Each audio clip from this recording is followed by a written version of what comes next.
some Jewish name in the 1960s. But that's not what I want.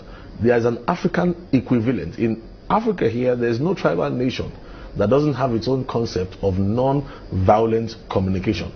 In non-violent communication, you have empathy for the person who is on the other side of the fence.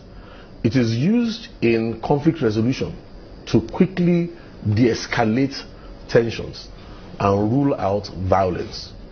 So if we can inject non-violent communication, our people will find their roots again and find a rhythm. If I could if I could jump in, because I heard one of the senators there, how he was explaining not long ago, I think for this particular program, when he said, in this country, if you're not violent about your agitation, nobody listens to you, you don't get heard. So that seems to be unconsciously in our mind. So now you think, for that to happen, for that to change, those who are non-violent about their communication must be listened to. No, it has to be injected into the national narrative. And to do that, you're going to need the media, you're going to need the cooperation of the government, you're going to need the elders, cultural nations, to all agree that violent rhetoric, hate speech, is not going to help us solve any problems. Now, the moment you do that, you will expose 3/4 of those who do not wish Nigeria well. Because once you engage non-violent communications, emotions are downplayed. Violence is pushed to a corner with non-violent communication. Let me tell you what happened to Nigeria. On the 15th of January in 1966, Nigeria was introduced to its first dose of a violent militaristic operation that saw to bloodshed on a scale Africans were not used to. And afterwards, just like every other African country, according to that program, the military would begin to take over. And what has happened is that there's a militarization, a brutalization of the Nigerian psyche we have not recovered from. And that's why you find out that people easily resort to violence all over the whole place. Now, we've got a question from Markwe. Sorry to jump in. Hope we don't lose your train of thought on the last point. No. Markwe? Well, quite a number of people realize that the foundation, I mean, we've been hearing that the foundation is faulty, and it seems that what they're coming up with, the solutions, your solutions are extremely different, maybe not too different, but largely different from what we've seen so far. What people have been clamoring for is restructuring, and some of them say, go back to the 2014 confab. What are your thoughts on these solutions? Thank you very much, Moke. Brilliant question. Now, the truth is I said when we started out that if you're going to construct a building, I trained as an architect, by the way, every building you must lay a foundation first of all before you build the superstructure. So the foundation usually is hidden. And when people are clamoring for restructure today, a lot of the emphasis today is on the superstructure. Now, the truth is this.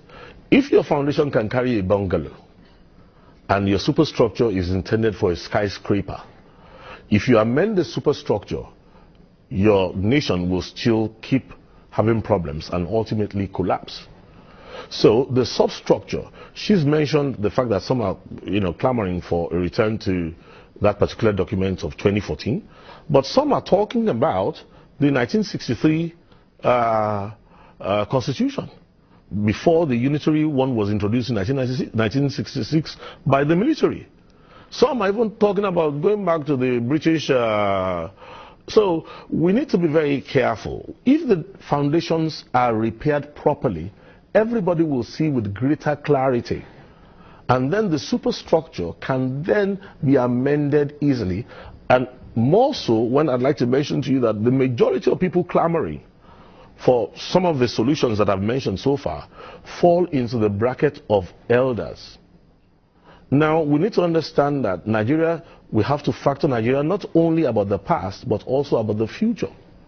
And if we're going to do that, we're going to find out that the youths also have ideas that are being formed, but are not yet well articulated.